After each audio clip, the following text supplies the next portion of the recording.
Évangile de Jésus-Christ selon Saint Jean, chapitre 20, versets 1 à 9.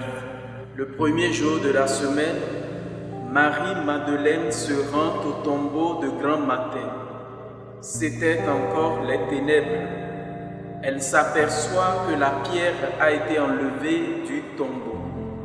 Elle court donc trouver Simon-Pierre et l'autre disciple, celui que Jésus aimait, et elle leur dit: on a enlevé le Seigneur de son tombeau et nous ne savons pas où on l'a déposé. Pierre partit donc avec l'autre disciple pour se rendre au tombeau. Ils couraient tous les deux ensemble, mais l'autre disciple courut plus vite que Pierre et arriva le premier au tombeau. En se penchant, il s'aperçoit que les linges sont posés à plat. Cependant, il n'entre pas. Simon-Pierre, qui le suivait, arrive à son tour. Il entre dans le tombeau. Il aperçoit les linges posés à plat, ainsi que le suaire qui avait entouré la tête de Jésus, non pas posé avec les linges, mais roulé à part à sa place. C'est alors qu'entra l'autre disciple, lui qui était arrivé le premier au tombeau.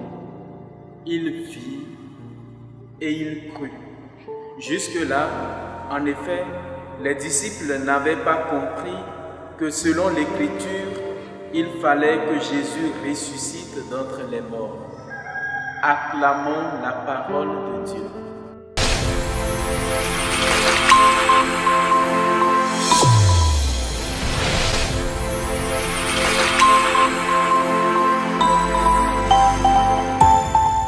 Il est vraiment ressuscité, pourquoi chercher parmi les morts? Il est vivant comme il a promis. Alléluia. Le Christ est ressuscité. Alléluia, alléluia. Chers frères et sœurs, auditeurs et auditrices de la Sève Coaching TV, avec la messe de la veillée pascale, nous inaugurons le temps pascal, un temps liturgique incontournable pour la foi de l'Église et de ses fidèles, qui s'étend sur 50 jours et donc s'achève avec la célébration de la Pentecôte. Le texte que nous avons pris est l'Évangile du jour et nous avons écouté ce texte avec assez d'émotion puisqu'il est riche en enseignements. Une pécheresse, témoin de la résurrection. Simon-Pierre et Jean, autres témoins. Le tombeau vide, il vit et il crut. Ce sont là autant de thématiques qui peuvent nous intéresser au cours de notre méditation de ce jour. Oui, il est vrai que personne n'a vu Jésus ressuscitant. Nous l'avons vu ressusciter avec le participe passé, puisque c'est après sa résurrection que Marie-Madeleine a constaté que Jésus n'était plus prisonnier du tombeau. Si le Christ n'est pas ressuscité, nous dit Saint Paul, vaine serait notre foi. 1 Corinthiens 15, verset 14. Que la joie de la résurrection nous inonde. Mais avant cela, reconnaissons que Jésus a fait miséricorde à Marie-Madeleine et a fait d'elle le premier témoin de sa résurrection.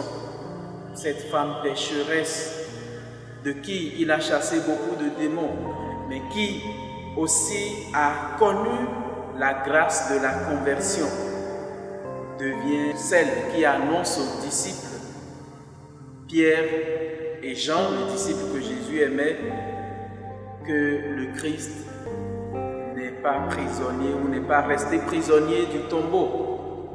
Et Simon-Pierre, comme Jean, vont au tombeau pour constater l'événement de la résurrection. Un petit détail nous montre que Jean et Pierre ont couru ensemble, mais Jean, le plus jeune, a couru plus vite que son aîné Pierre.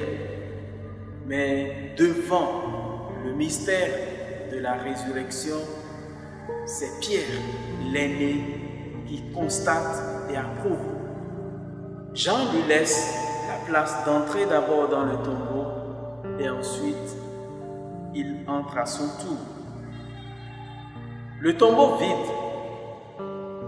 un tombeau vide ne peut-être pas être la preuve de la résurrection de Jésus, mais il est et reste un témoin évident.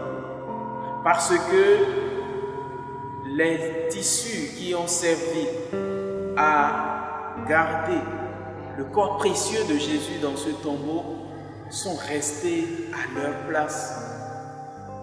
Et donc, s'il faut employer un terme qui peut peut-être nous choquer, Jésus a disparu de ses linges en laissant les linges à leur place. Et donc, il n'a pas été victime, prisonnier du tombeau. Non, la mort ne l'a pas enseveli pour toujours, mais il est ressuscité. Et c'est là la joie que nous célébrons à Pâques.